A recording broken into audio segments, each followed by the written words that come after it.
After 20 years of working for myself in the funeral business, I spent the next 23 years working for the largest funeral company in America.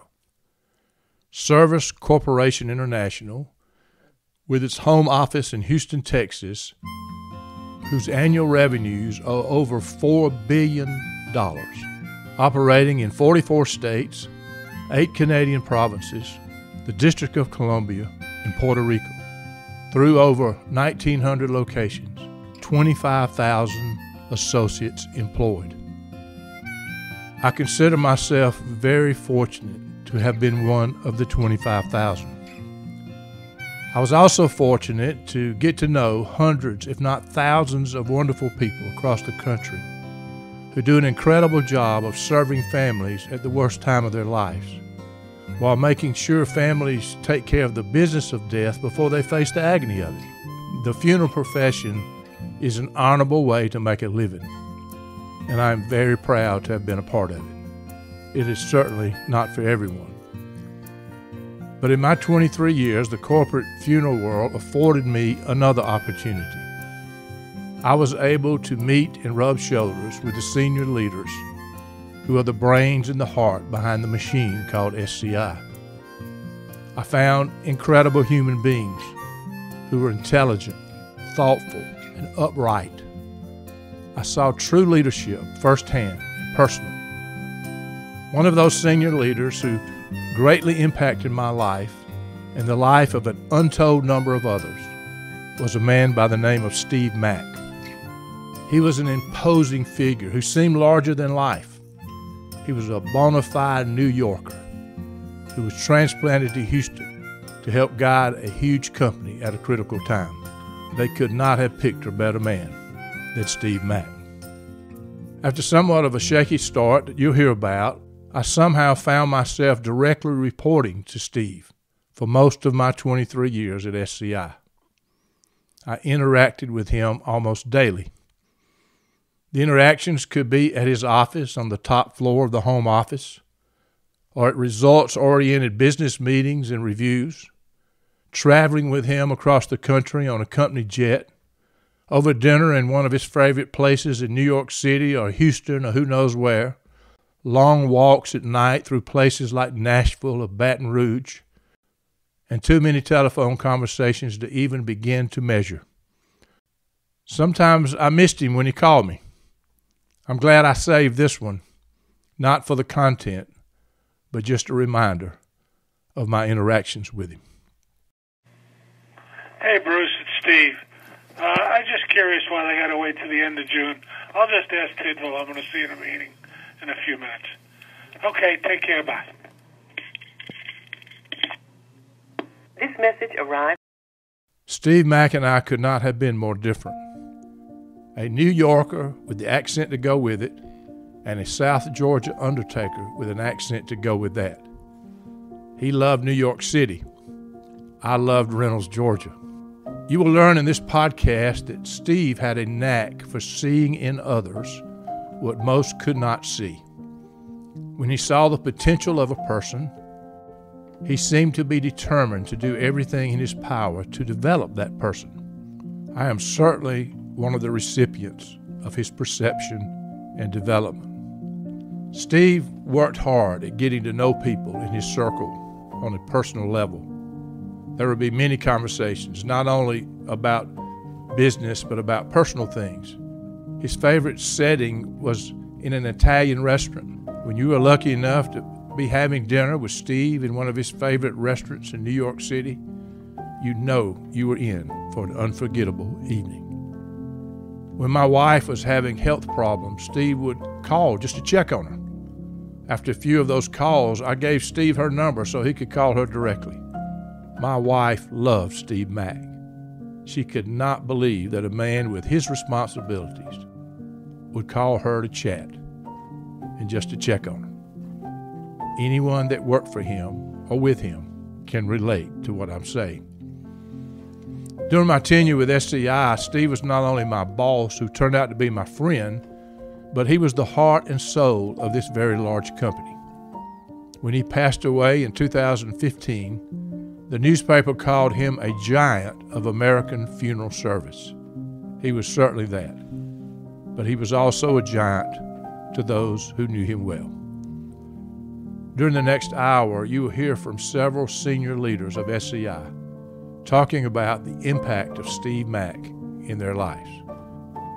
Mind you, my guests are very successful people who had or have large roles with this company and are leaders to many. You're about to be entertained and inspired by their stories. In telling the stories and remembering him, they will remove the veil of Steve Mack and see him just as he was. In doing so, you will hear real-life lessons about true leadership. There will be a boat full of lessons here in the stories they tell. Steve always taught us that no matter what we covered in a meeting, the people at the meeting should leave with only 2 or 3 action items. If you gave them more, nothing would ever get done. You will have many items to choose from listening to this podcast. If you want to be a better leader or even a better person, I suggest you choose just 2 or 3 and begin to practice those things. My guests certainly knew him well, and they all are better leaders than humans because of his leadership.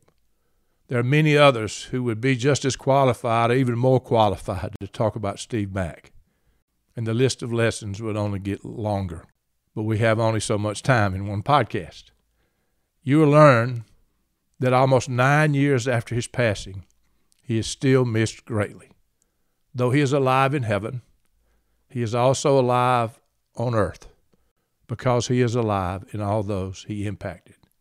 His legacy continues to be the heart and soul of the company he loved. This is Steve Mack, Unveiled.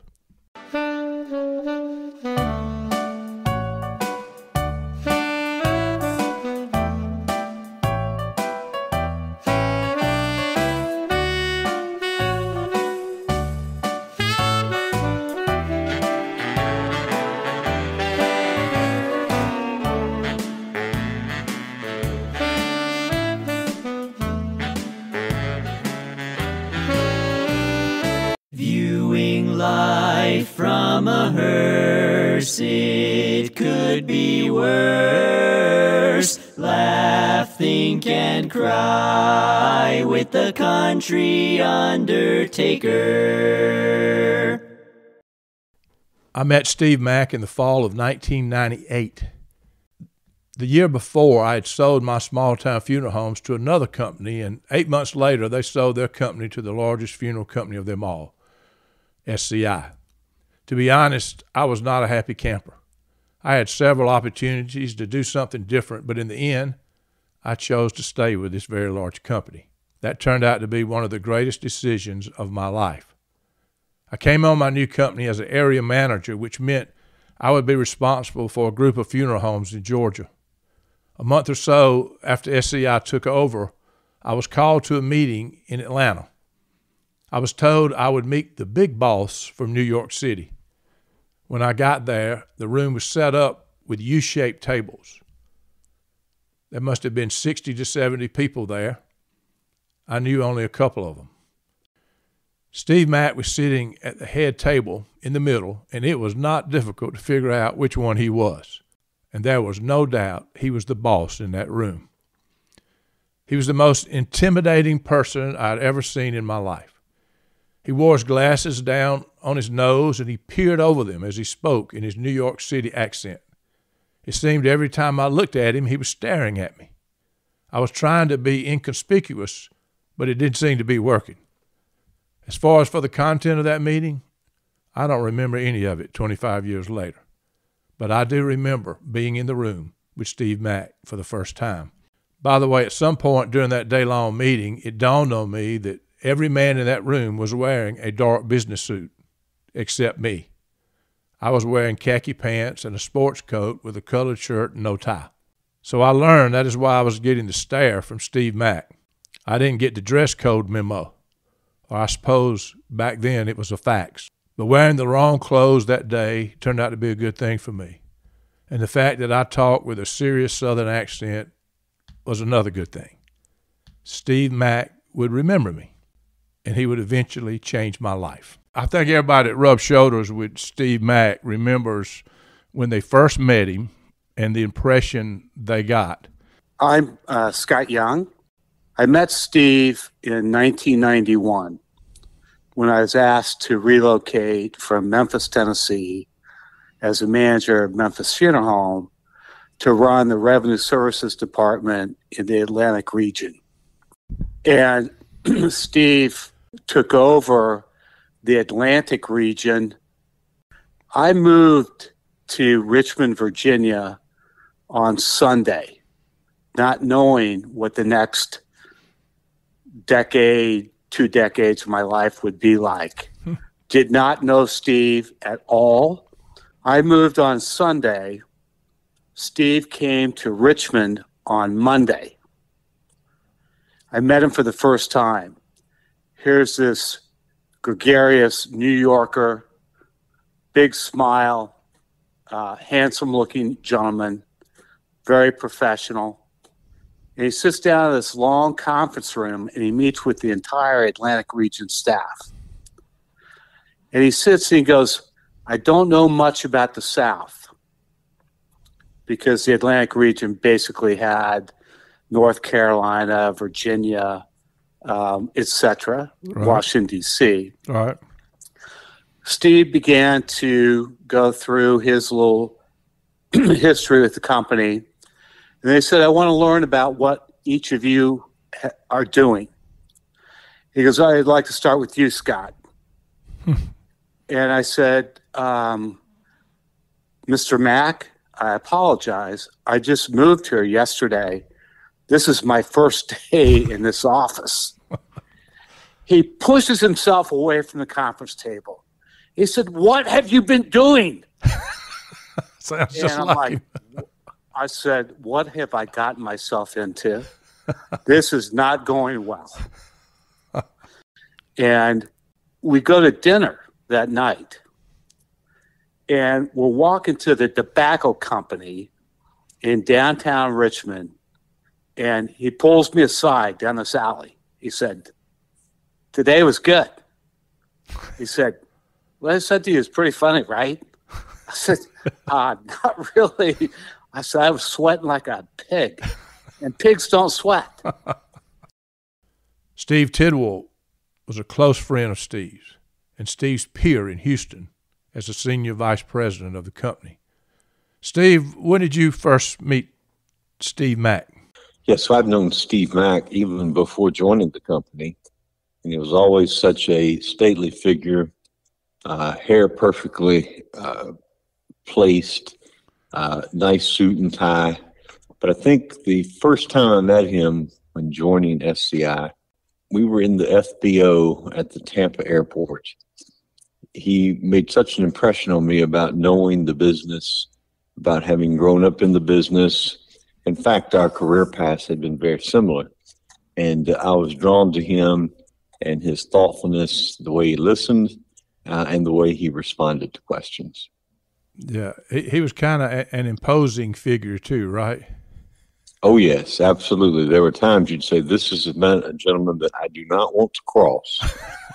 Yeah, just kind of the impression he got, but the truth is he was a teddy bear when you got to know him, but that is really true. Yeah, no bigger heart than Steve Mack. This is John Rufero, and I'm recalling the first time I met Steve Mack. It was actually in 1973. Wow. At the time, I was an assistant manager at Walter B. Cook in 85th Street in Manhattan. And Steve was transferred to my location from his former location where he was working, which was Boyd Funeral Home in Babylon, Long Island. Steve was transferred in to be a funeral arranger, a non-union position. It was a union funeral home, but it was a very busy funeral home, doing approximately 100 calls a month, and we needed another arranger. And at the time, I was doing the scheduling, so I met with Steve, and we went over what the schedule would be and so on and so forth.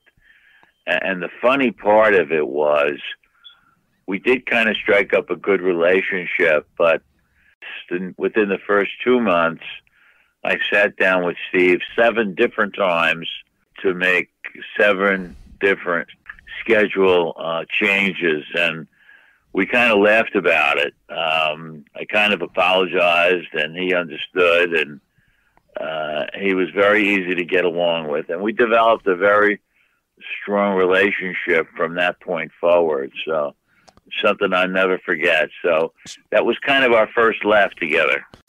So this is Vern Pixley, and my first encounter with Steve was one from a distance, where I didn't meet him, but I was in the same room with him, the same event. And I honestly don't even remember where it was or what it was, but I remember thinking something along the lines of Don Corleone, and this has got to be the Godfather. Yeah. But my first memorable encounter with him in a conversation was at a meeting that we had, and we were in Columbus, Ohio, of all places. And it was at the time we were divesting of a lot of companies, and I very sheepishly went to him and said, "Hey, if you're ever going to sell Pixley Funeral Home, I want to be the one to buy it. But I want you to know how much I like what I'm doing, and I like working for the company, and I respect your leadership, and I just don't want anybody else to get our family business. So if it's ever going to be sold, I want to buy it." Right. And he, it's like he looks into your soul when you talk to him, and in his way, thank you for telling me that, and I'll keep that in mind. And he did keep it in mind, I promise you. Yeah. I'm Jerry Hurd. So the first time that I met Steve Mack, well, first of all, there was this persona and this aura in the company about this man that was a giant in the organization. And so I had heard about him, and I had met him at events and things like that, mainly just hello, but Steve would always step forward. He always paid attention to each person. He was extremely personable and would come forth and say hello and always want to know how you're doing, how your family was doing, and interact with people on a basis like that. But probably the first time that I ever spent much time with him, I was running sales for the Gulf and Houston regions. Steve decided to come to a meeting that I was having. I had my sales directors in town, and Steve wanted to come to the meeting. And I learned a really valuable lesson out of this. But Steve came and he sat at the meeting and listened and never really said much. He really just sat there the whole time and listened. He made a few comments about what we were working on or what I was asking people to do or the direction that we were going. And he made a comment before he left about if he could get everybody to be doing those things, how powerful it would be for the company. Well, what came out of this, the company reorganized, and I ended up reporting directly to Steve and working with him and officing next to him for the next 6 or 7 years, however long it was. And I'm convinced it was because of that meeting. So He came that day, and the lesson for me was you need to always be on your game because people are always watching.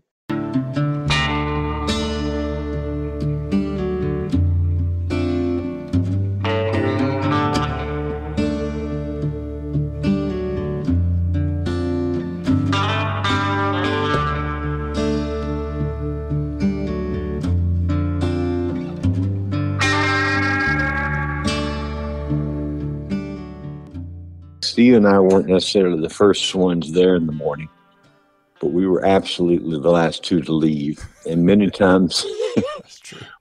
we would sit in his office and my office and talk about life in general. I found him to be interested in me, and I was interested in him. Yep. And we just became very close very quickly. I think it has a lot to do with our backgrounds and our pedigree of coming into the business and how we got to where we were. And it goes back to that thing that Steve Mack just had this incredible heart, and he wanted to know the people that he worked with and wanted to know them well. I had a group of people, it might have been NFDA in Las Vegas, and we had hosted a group dinner at one restaurant, and our restaurant was probably 3 miles down the road. But in Vegas, there's this depth perception that you just say, well, our hotel's just right there. Let's just walk. So Steve and I started walking, and we walked, and we walked, and we walked, and we decided to take a shortcut, and we climbed over a concrete wall. And then we came to a place where there was about an 8-foot fence. And he said, so I'm going to have to scale the fence to get back to my bed tonight. He said, we're calling an Uber. And that's what we did. But just the way he stood there and said that. So I remember being in one restaurant, and I honestly don't remember whether it was in New York or Houston, where we were having dinner. It was an Italian restaurant, and we went around the table, and it was, I think we were having dinner. Doherty was with us, and it was my direct reports, so the managing directors and I, right, with Steve. And Doherty always had a question like, what's your favorite whatever? And this happened to be, what's your favorite movie? So we went around the table, got to Tim Ross. Tim Ross said, my favorite movie is The Sound of Music. And we went around and we were all giving Tim a hard time. The Sound of Music. I mean, come on. What about, Rocky or Die Hard or, there's got to be something, Braveheart. There's got to be something better than Sound of Music. And we got to Steve, and he goes, yeah, maybe surprised, but my favorite movie is The Sound of Music, too. And I was like, oh, it got a little awkward. So let me fast forward. Remember when Carrie Underwood did the stage version of Sound of Music? Yes, I do. It was on TV. So yeah. I was in Houston, and I had remembered it was Steve's favorite movie, and I said, hey, Carrie Underwood is doing The Sound of Music tonight? And he goes, no, really? I said, yeah. He goes, oh, okay. So, I went around, did my business. So about, 4:00, my phone rings. He goes, hey, why don't you grab Pisano and come over to my house for dinner, and we'll watch The Sound of Music. That's great. I said, okay. So you'll love this, Bruce. I pick up Pisano. We drive over to Mack's house. He's got a big, thing of sushi that he picked up on his way home from work because Barbara was out of town. She was in New York visiting her parents, I think. And then the three of us, it was cold. It was 45 degrees out. The three of us went out on his deck. He gave Pisano and I coats because we didn't have any coats. We were curled up on these chairs out on his patio, smoking cigars, watching The Sound of Music, and he knew every word of every scene in the whole movie. And I just said to myself, if somebody had a picture of this, I can't believe we didn't take a picture. Yeah. It would have been classic. He was a well-rounded guy. I flabbergasted that his favorite movie was The Sound of Music. It's typical Steve Mack stuff, right? Though it really is. It's typical. It's just he surprised you in a lot of stuff. Everything. That he did. Talk a little bit about. We used to work hard, but we also played golf. I remember being in Detroit with you and Lee. I don't know if there's anybody else. It may have just been me and you and Lee at that point. Working for him, I think, wasn't it? It was. Lee had to have a random drug test, and I'll never forget Steve was out there practicing his golf swing in the parking lot. He had his driver out swinging while Lee was in there peeing in the cup or whatever. You remember that? Oh, I do. I remember it vividly. He called me and said, hey, how's the weather in Michigan up in September? I said, oh, it's beautiful, crisp days and sunshine, and it's really nice. He goes, I think maybe we ought to have a meeting. I said, okay, that'd be great. have you come up. He goes, yeah, and we'll bring Lee and Bruce, and I don't know if you remember this or not, but I picked you guys up at the airport. And he said, and maybe we play a little golf. So we did play golf twice. Yeah. And I picked you guys up, and Steve's in the front seat, we're riding in the Suburban, and he goes, Lee, we were coming down I-94 into the city. He goes, Lee, I'll bet you thought you'd been in a knife fight by now in Detroit. He's like, I'm not scared to be here. He was very intimidating. And, when we used to travel together, people thought he was Tony Soprano. Right. And we used to get on elevators and people would stare at him. Yeah. And, but the persona of what people had, the visual of what they had was not what he was. I had a meeting of my team and all the market directors and the managing directors. Steve came in. We had the guy that had done Kyle. God, I can't remember his name. Kyle. He had no arms and no legs, and he had climbed Mount Kilimanjaro. Oh yeah, I know who you're talking about. Yeah. Okay. Yeah. So he made a presentation via WebEx at our meeting. We asked him questions, and it was very emotional. I also had the candidate, Mike Duggan, who was running for mayor of the city of Detroit, came in and talked to us about overcoming obstacles because he had been, they'd tried to throw him off the ballot so many times because he hadn't done one thing or another and qualified. And he ended up winning the election, and he came and spoke to us about overcoming obstacles. Great, just a great touch. And he's still the mayor of Detroit. Right. Oh. And so after the meeting, about a week later, I get a handwritten envelope, and you can always tell Steve's writing. Handwritten envelope from him, a yellow sticky note on a check that said, maybe you could make this contribution to the mayor candidate's campaign. That's typical. Yeah.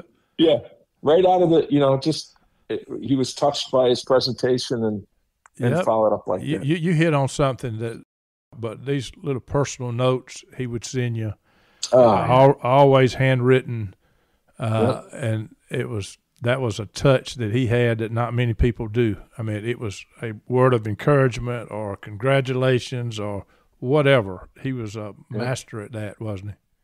I've saved every one of them. Oh, yeah. Me too. Absolutely. There's a story where the meeting is going down in the heritage rooms. There are no windows, so you lose track of time. All of a sudden, it's about day 2, and it's 7 p.m., and he had a buffet brought in. And Dave said, Steve, we need to get these guys out of here. I mean, they need some air. They need to eat. And he says, no, we're going to have these sandwiches, and we're going to keep plowing through it.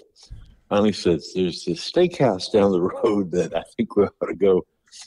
Anyway, that went back and forth, and so finally Steve just dropped his spoon. He said, are you getting a cut or something from this guy at a steakhouse down the street? I've never seen anybody work harder trying to get us to go to a steakhouse. I was working with a consultant as well, and we were working on leadership programs and things like that. And Steve had to sit down with me, and he said, John, I'm really, really concerned. I really want people to enjoy their jobs, to really feel fulfilled, actually kind of be happy about, what they're doing for a living and so on and so forth. And I want to start this quality service program, and I would like you to kind of head it up. He said, that seems like something that's kind of in your bailiwick and something you'd enjoy and be successful with it. And I said, yeah, I would really enjoy that. And the funny part of it was I was in revenue service driving revenue, and at the same time talking to managers and other people in leadership positions about providing an environment where people really wanted to come to work. They felt part of it. They felt appreciated and all that. So some time had passed, and Steve called me to his office, and he said, I want to talk to you a little bit about the quality service skills, the employee morale program that you're working on, and doing a good job. He said, but I just wanted to remind you that we are in business to make a profit. Now, if we can make a few people happy along the way, that's fine too. So. There was a group meeting, and this gentleman names will stay out of this, but he had some really bad results. I mean, there was really nothing on this gentleman's income statement that was good. Volume was down, average was down, costs were up, production was down. But he delivered his message with such enthusiasm. Steve had the glasses down the tip of his nose, and he said, "Are you done?" He said, "Yes, sir." Well, I have to tell you, I've never felt better about crappier results in my entire life. You know, Bob Pisano was such an important part because there was so much analytics and so many things that were going on. At that point, it was Bob. Bob was kind of his right-hand man to help with a lot of the analytics stuff. Dave Hass was running cemeteries for him, and me sales, and all of our job was to support you and Lee and the other folks that ran all the organizations, and Bob was the one that always kept him on time and kept him going and so forth. And there was a lot of change, a lot of stuff that was going on, and there'd be meetings about all of that kind of stuff. And we'd get to a hotel, and Bob would tell Steve, he's like, "Okay, so let's go. Everybody go to your room, drop your bags, call your spouses, and let's meet down here in 5 minutes? We'll go eat." And Steve would look like, "What?" Yeah. And Steve, we were meeting at the home office one night, and it was probably 9 o'clock, and we were reorganizing, and Bob Pisano, I think he had gotten in the car with Steve, and Steve was driving him around front to get to his car, and the door opened up, and I don't think Bob wanted to get out. And I think Bob said, "Okay, let's recap." And Steve's like, I can't recap. I can't take it anymore. It's like I've had it. I've had enough. So one of the things that I enjoyed most with Steve were the one-on-one conversations we had over a cigar. And it was so funny because he would say, "Are you having a cigar tonight?" And I'd say, "Yes." And he'd say, "I think I know a place." Wherever we were, right. Whether it was, we were in Las Vegas and he knew a place. We were in North Carolina and he knew a place. We were in New York and he knew places. Yeah. So I have so many fond, memories of the conversations that we had together over a cigar. He always had a great place. One of my favorites was at a meeting that I had held with one of my teams early, and we went to the New York Athletic Club and stayed there, had dinner downtown, and then after dinner, Steve and I walked around Manhattan. Yep. Outside. It's kind of a rainy, cold night, and we just had phenomenal conversation. Right. It was always personal. He was always interested in what was going on and about you personally. Yeah. And he cared a lot about the people that worked with him. And I think that just, when I think of Steve, I think of loyalty. He was a loyal person. An incredibly kind human being. And he legitimately cared. I mean, Yeah. he always knew that for people to be their best at work and to do the best they could be, they had to be their best at home. I remember many evenings I'd walk in his office and say, I'm leaving, and I sat down in the chair. Dinner may have been ready at home. It may have been 6 o'clock, and I was going to be home at 6:30 for dinner. And I remember still sitting in the chair at 9 p.m. that night because I went in to say goodnight, and we'd sit down and have the most incredible conversations about business, about life, about, just about what things were happening. Today we talk about taking the complex and making it simple. He really had a mastery of that. So if you're facing a human resource issue and someone says this person must be terminated, and someone says this person, do this, do that, Steve Mack's response would typically be, well, you can fire them, but if you don't, you can rest assured they'll never make that mistake again. Yep. And there was so much truth in that, is that if it was, granted, if it was a serious thing, it had to happen, but Right. if someone made a human mistake and you give them a second chance, Steve was convinced that person would never make that same mistake twice. Yep. And he was very right. I think he was absolutely right. And I picked that up from him, and sometimes I'd go to bat for people that somebody else wanted to get rid of. He also had another, speaking of HR, he had another HR phrase that he used. What was it? Oh, yeah. He said Joe Hayes is our, at the time, was our business value and ethics lawyer. And he went around the country and made a beautiful presentation about those things, and what you should do or you shouldn't do, and what about your ethics and your values and so forth. And his plane was delayed coming into a meeting, so it ended up being canceled. So Steve stood up and he said, well, ladies and gentlemen, I'm sorry that Joe Hayes will not be here. His plane's been canceled, so I'm going to do the business value and ethics training myself. And then we'll have some time to move on to other topics. It's really simple. If it's chipped, cracked, or broken, we don't use it, we throw it out. Keep your hands to yourself, tell your dirty jokes at home. Any questions?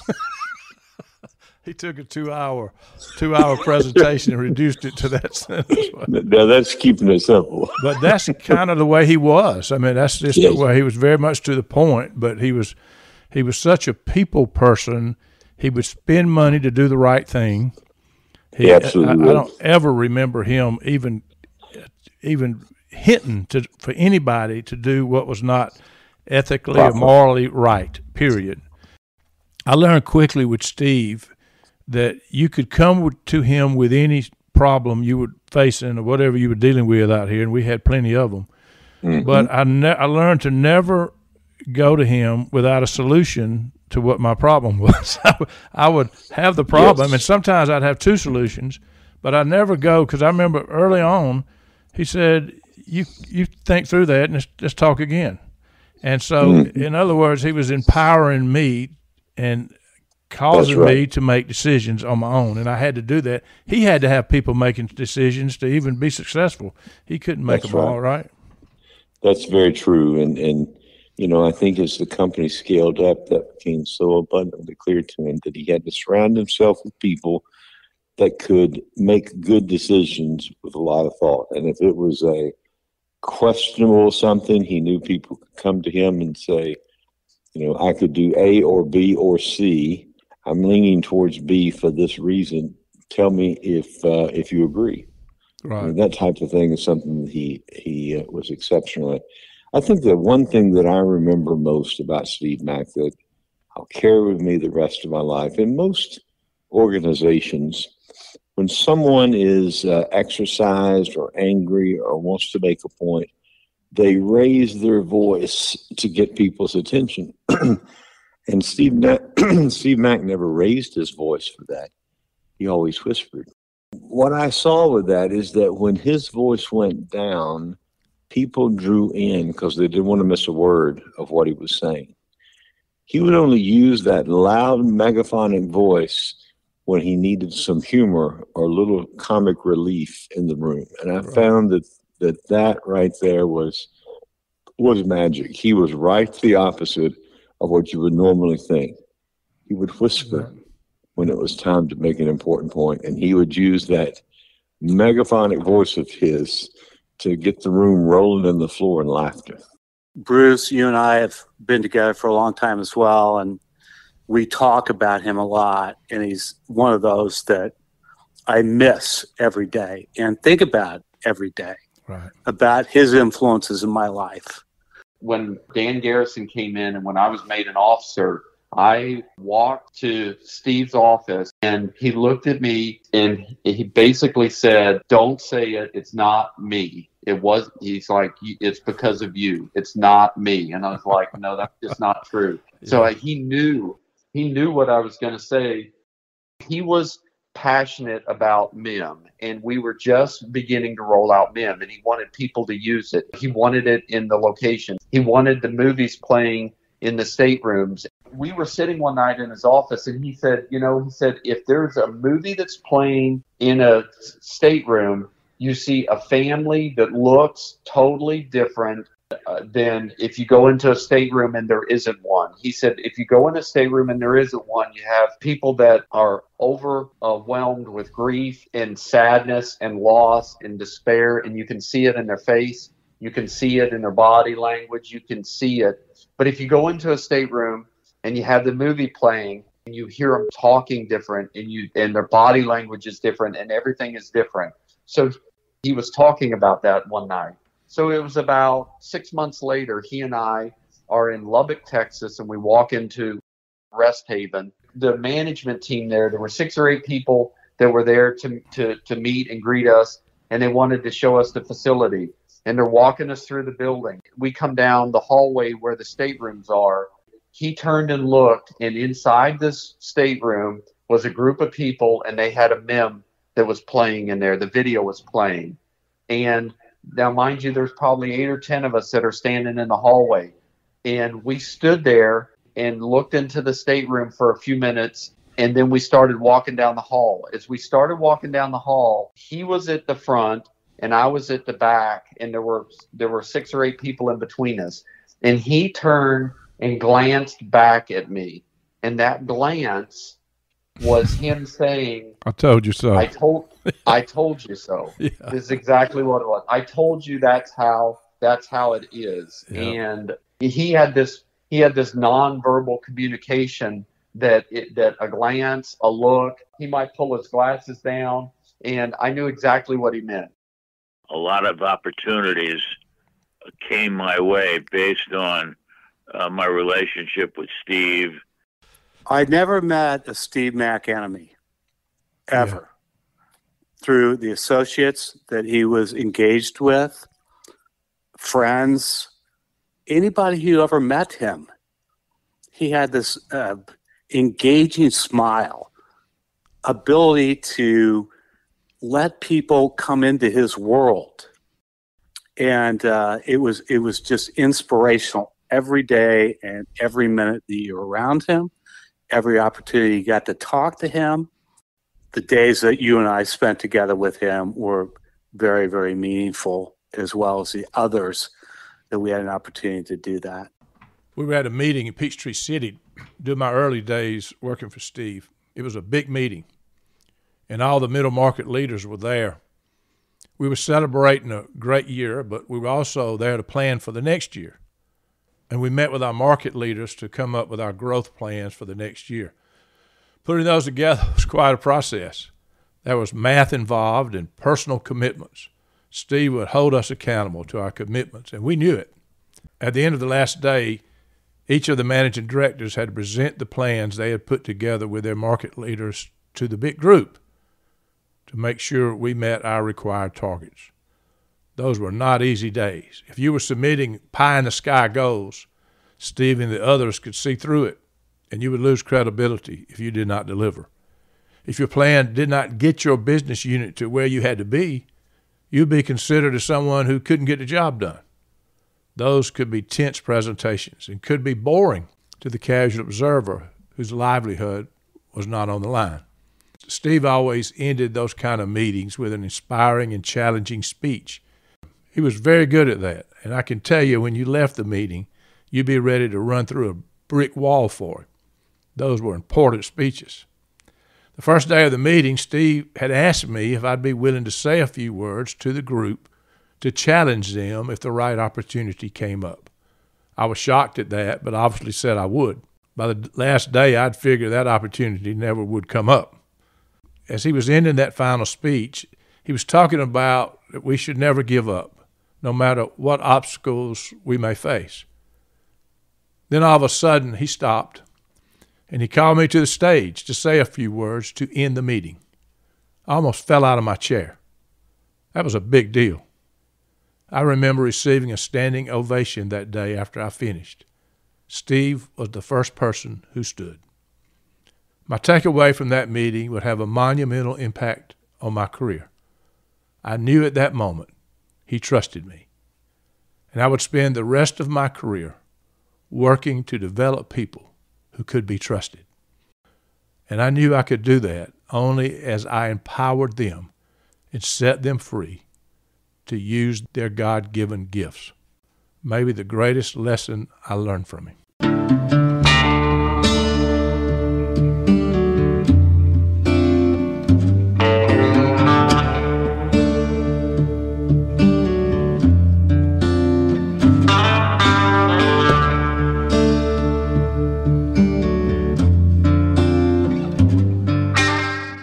Talk a little bit about what you saw, John, in his leadership style and the impact that had on you. And you were there before him. He worked for you for a while, and then he moved on up.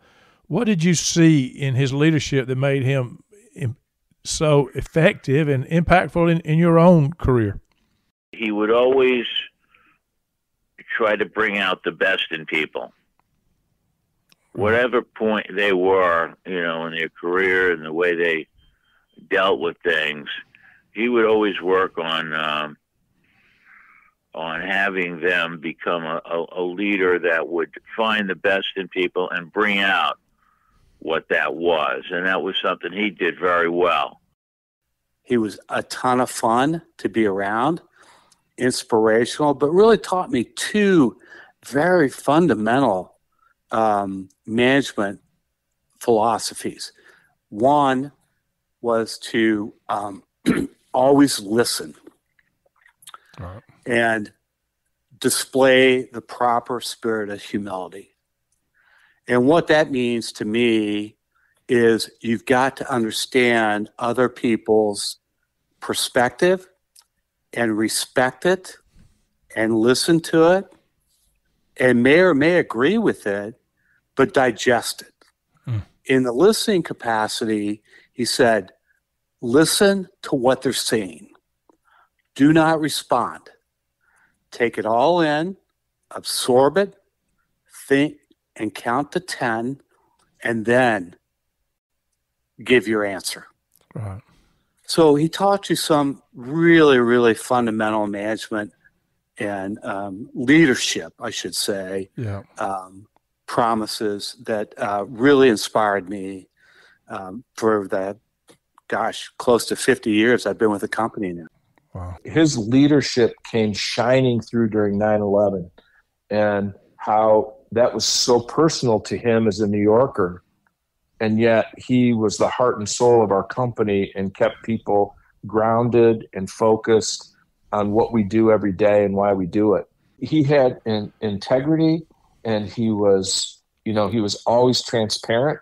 He taught me a lot about leadership, and he'd say, Vern, just ask more questions.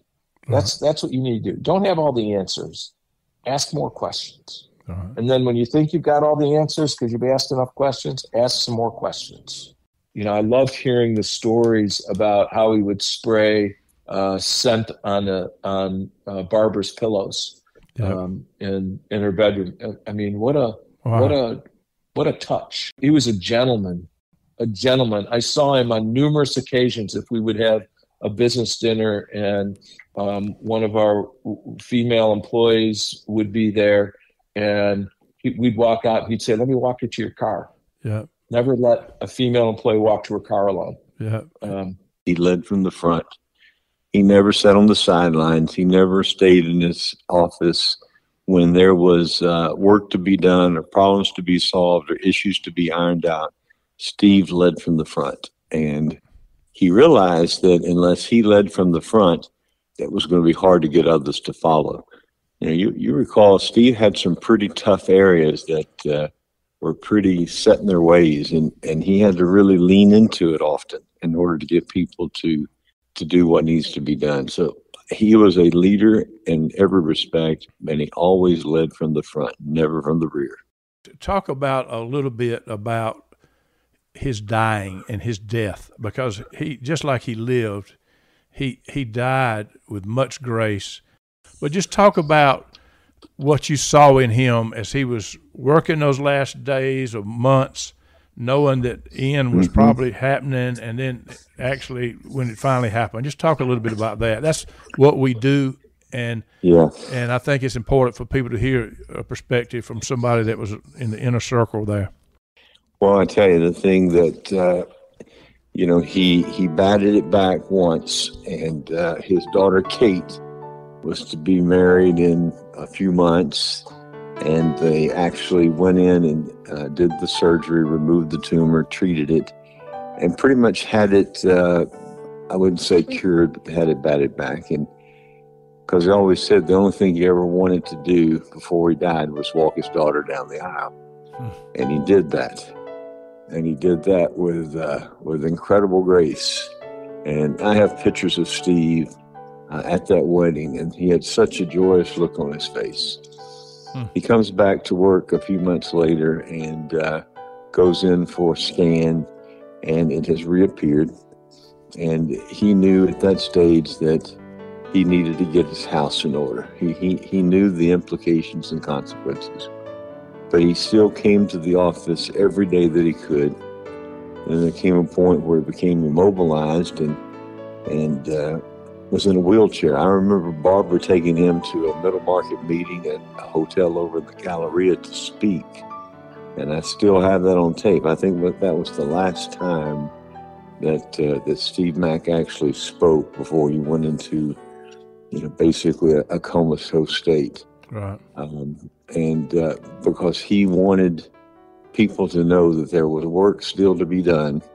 And even though I may not be here, I'm counting on you guys to get it done. He spoke from his wheelchair, got a standing ovation, and I think that's the last time that Steve Mack actually spoke before he passed some 2 or 3 months later. Vern, I know you were on that call that day when he called to tell us that he had the glioblastoma, and I'll never forget that conversation. I remember Googling it, sitting there while he was talking, and I knew that he had trouble. I'll never forget what he said. We didn't know what to say. None of us knew. It was quiet, and somebody asked him, it may have been me, what do you think, or how do you feel? He said, well, I'm not going to have a ticker tape parade around here, I can tell you that. You remember him saying that? I do. He died so gracefully. Gigi even kept going to his house and would work from there when he was in a hospital bed. Just talk about what you saw in him as he was leaving this world. It gets emotional thinking about it. I remember exactly where I was. I had been in northern Michigan playing golf with Batesville, and I was on my way home driving, and Steve, had scheduled a call, so we got on the call, and I figured it would just be a call. And when he said that, I had to pull over and, gather myself. It was just a blow. Yep. Because he's larger than life, and, you just never really thought about what the world would be like without him. Right. And I had another Pisano story. Pisano and I were in Houston, and Steve was, he wasn't in bed yet, but he was in a wheelchair. He wasn't walking, and Bob and I went over to visit him, and he said, maybe we ought to have a cigar. I don't know whether I've got any. And of course I had a couple, 2, because Steve always said a real gentleman always has 2 cigars, one for himself and one to share with a friend. So I had 2 cigars. We cut one in half. And, I got half, Bob got half, and Steve got one. And we sat out on his deck with Barbara and Kate and smoked a cigar. The last time I saw him, we were at a marketing meeting in Las Vegas, and I was with O'Brien, and I can't remember who all was there, but at the dinner the night before we left, Bill and I sat next to each other, and I said to Bill, I said, I really feel like I want to see Steve. This was probably in February, and he died in March. Right. I really feel like I want to see Steve, but I don't know how to do it. And he said, I'm going to see him tomorrow. Come back to Houston with me, and we'll go together. And I said, okay. So I got a lift with the guys going back to Houston, and Bill picked me up. We drove over to Steve's house. He was in bed. He was barely audible.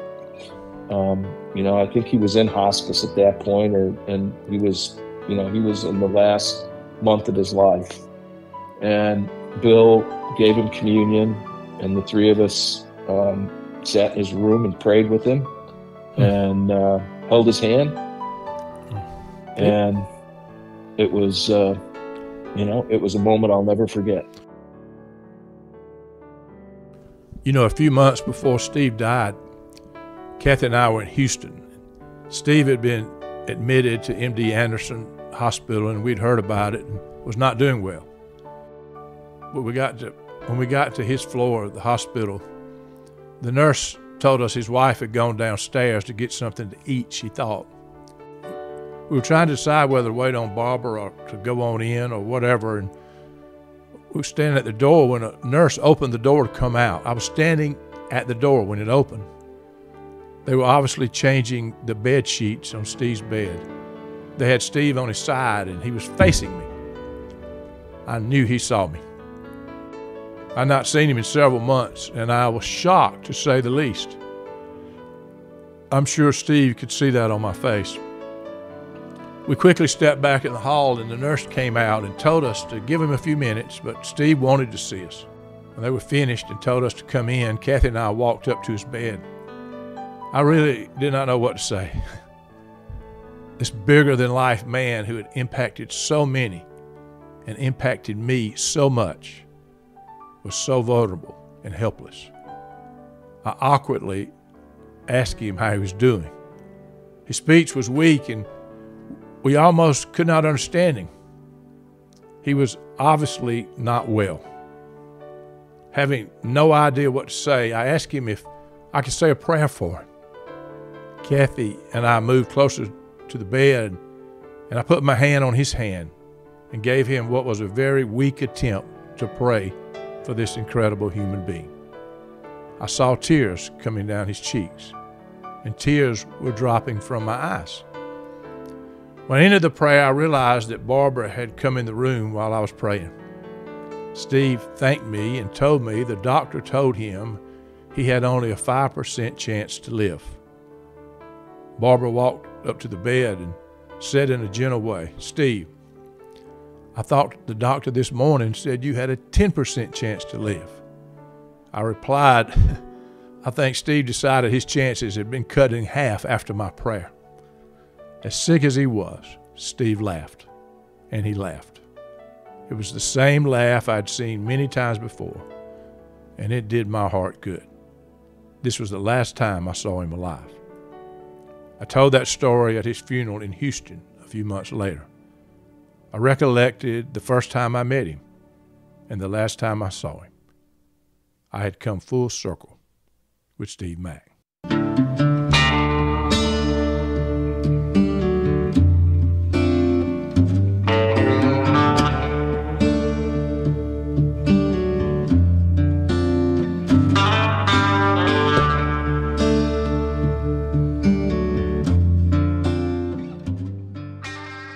One word, or maybe you got two words or phrases. When you think of Steve, what is that?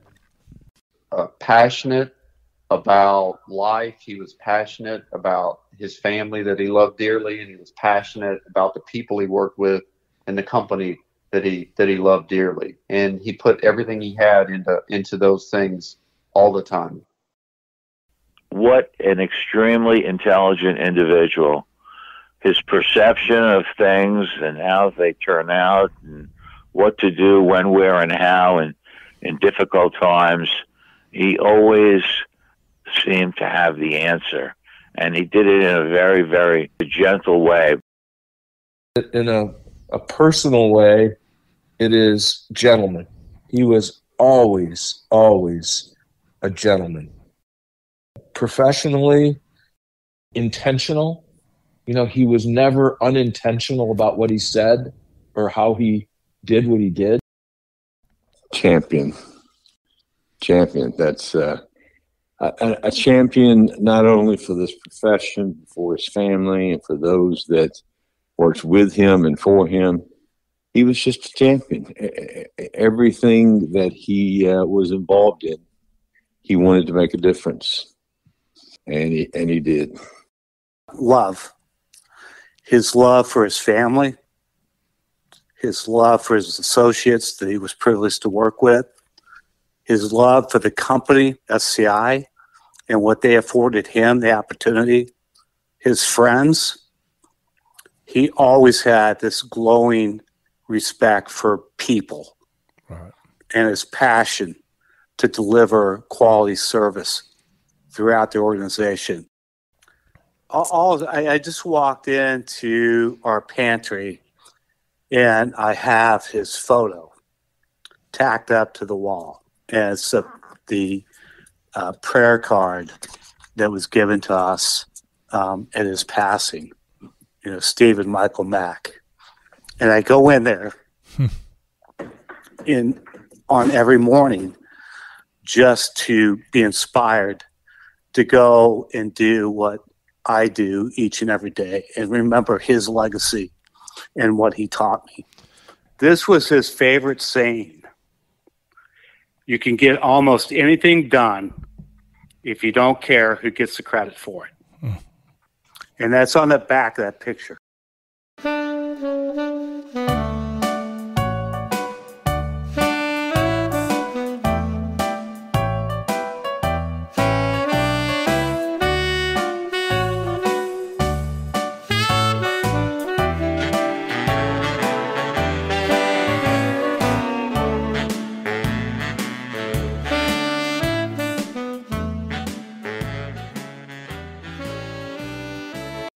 Viewing life from a hearse, it could be worse. Laugh, think, and cry with the country undertaker.